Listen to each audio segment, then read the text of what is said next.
Hello everyone, Assalamu alaikum, warmly welcome to all of you. Hope so all of you are doing well. I'm here again back with a new video because I was very busy, so that's why I'm really very sorry. So because काफ़ी days गुजर चुके हैं तो आज के lecture में जी हम जो डिस्कस करने जा रहे हैं it's all about a short story, जो कि मुझे कमेंट सेक्शन में काफ़ी इसकी रिकमेंडेशंस आ रही थी कि ma'am please make a video on the short story. और मैं आपको थैंक्स कहना चाहूँगी जिनको मेरा जो टीचिंग मेथड है वो पसंद आ रहा है, so thank you so much. और भी आप जो भी आपको लेक्चर्स रिक्वायर्ड हों जिस भी टॉपिक पे, जो भी लिटरेचर से रिलेटेड या फिर linguistic what ever you want, so just मुझे कमेंट सेक्शन में आप बता दीजिएगा, ठीक है। Okay, so it's all about a short story. So our main topic of today is a short story which name is How to Be an Other Woman. So let's start our today's lecture. In today's lecture we will discuss the summary of how to be another woman. So जैसे कि मैं आपको बता चुकी हूँ कि ये क्या है, it's a short story and we will discuss about its publication and about the author and what is the actual stories and the main characters of the short story, and then we will see the background of the story, right? So first of all, जब भी आप ये देखें, आप कुछ भी कर रहे हैं, आप मतलब आपके एग्ज़ाम्स हैं या कुछ भी है, आप कुछ भी लिटरेचर में कोई भी चीज़ पढ़ रहे हैं, वॉट एवर, वो चाहे नॉवेल है, प्ले है या कोई भी पोइट्री है या फिर शॉर्ट स्टोरी है, तो आपके लिए सबसे इम्पोर्टेंट उसके लिए ये होता है कि अगर आपने अच्छे मार्क्स लेने हैं तो इसमें मेन जो होता है, तो इसका स्टार्टिंग में आप उसका जो ऑथर होता है उसका थोड़ा सा आप बैकग्राउंड या उसका थोड़ा सा क्या होता है बायोग्राफी दे दें तो वो एक अच्छा इम्पैक्ट रहता है, ठीक है। सो देखते हैं जी अबाउट द ऑथर, ठीक है। इसमें जी हमारे पास जो ये how to be an other woman, ये जो शॉर्ट स्टोरी है, ये जी लिखी है किन्होंने, इट्स लॉरे मोर, ये इनके राइटर हैं, ऑथर हैं शॉर्ट स्टोरी के, ठीक है।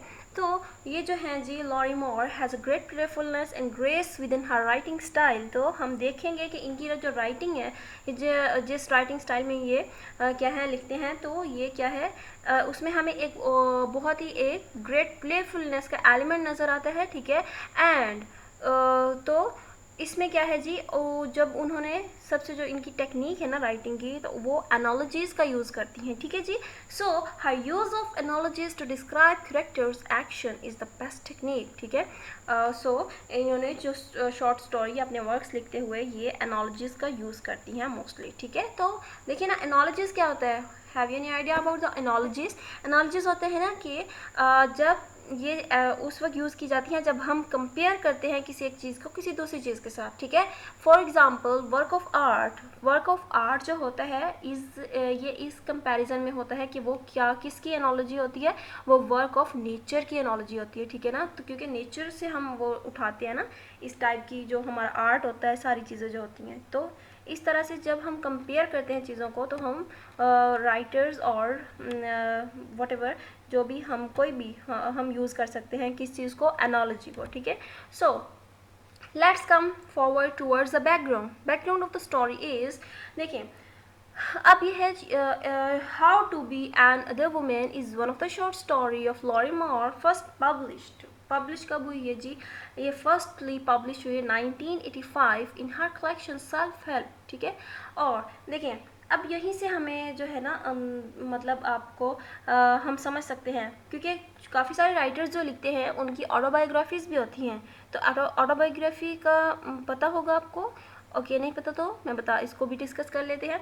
ऑटोबायोग्राफी वो होती है जब कोई राइटर, ठीक है, जब कोई राइटर अपनी, वो कहते हैं ना आप बीती, ठीक है, अपनी आप बीती के बारे में, मतलब जो भी उसके साथ उसकी लाइफ में जो सिचुएशंस या जो इवेंट्स हो रहे होते हैं, तो उन्हीं इवेंट्स को वो उठा के जब वो अपनी राइटिंग में डालता है तो उसे हम बोलते हैं जी ऑटोबायोग्राफी, राइट। सो देखिए, ऑटोबायोग्राफी एंड बायोग्राफी में डिफरेंस है। Biography is another thing and autobiography is another thing, ठीक है। बायोग्राफी इज़ समथिंग जो कि कोई और लिखता है, किसी भी राइटर को उठा उठा के, जैसे कि अगर मैं हूँ, मैं किसी राइटर के बारे में या मैं किसी भी साइंटिस्ट को, फिलोसफर को उठा लूँ, तो मैं उनके बारे में जो मैं लिखूँगी उनकी लाइफ के बारे में, तो it will be called biography, right. So an autobiography, auto mean मतलब ऑटो जो है अपना मीनिंग खुद दे रहा है, ऑटो मीन सेल्फ, ठीक है। मीन्स जो अपने बारे में, जो उस राइटर की खुद अपनी लाइफ में जो इवेंट्स हो रहे होते हैं उसके साथ जो मतलब उसकी चल रहा होता है सारे इवेंट्स, जो अपनी राइटिंग में डालता है, तो इट्स कॉल्ड ऑटोबायोग्राफी, राइट।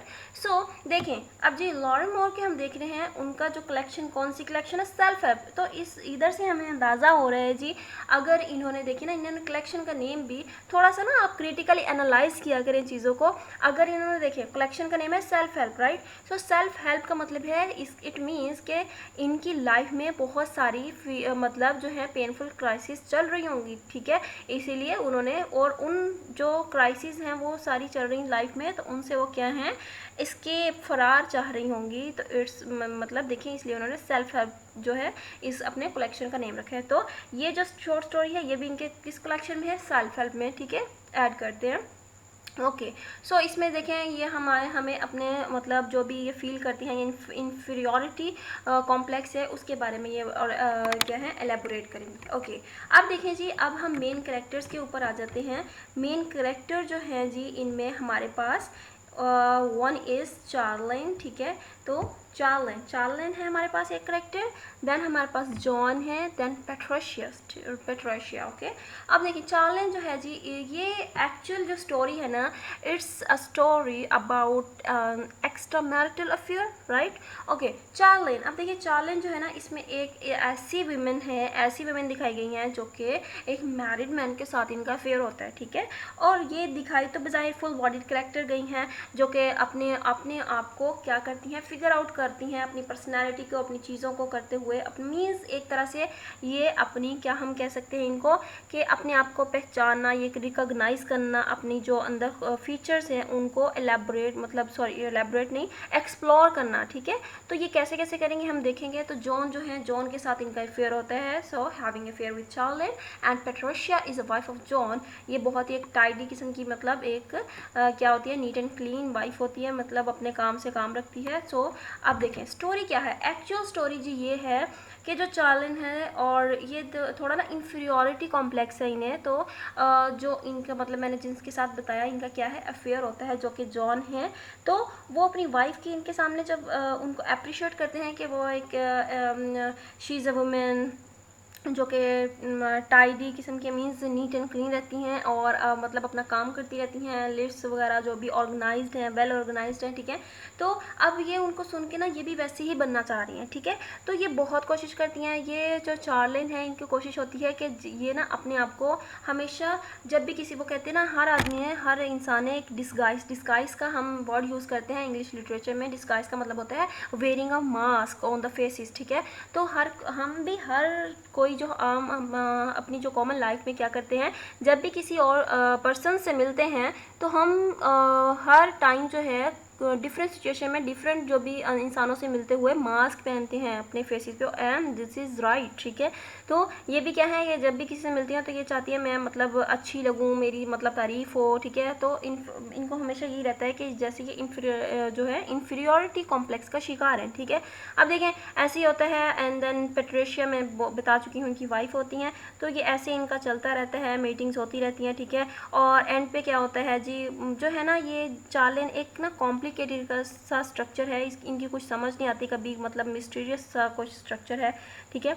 तो अब देखें चार्लिन जो है वो कॉम्प्लिकेटेड स्ट्रक्चर तो है ही है, लेकिन ना एंड पे ये रीडर इनके फ्लॉज होने के बावजूद इनको सिंपथाइज करता है, ठीक है। हमें नज़र आता है कि इन पे सिंपथाइज है, मतलब सिंपथी रखते हैं जो रीडर्स हैं।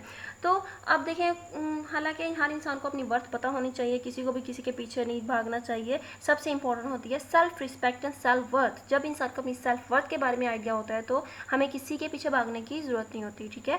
सो अब इसलिए एंड पे हमें नज़र आता है कि उनकी पर्सनालिटी में कुछ ग्रूमिंग नज़र आती है, वो एक अच्छी मतलब ग्रूमिंग हो रही होती है उनकी पर्सनालिटी में। सो ये सारा उसकी प्रोसेस है अपने आप को एक्सप्लोर करना है, किसका, चार्लिन का, ठीक है। तो ये स्टोरी थी जी, ये इसका ओवरऑल जो है ना मेन जो क्रस्ट मैं कह सकती हूँ वो इसकी मतलब था, how to be another woman, ठीक है।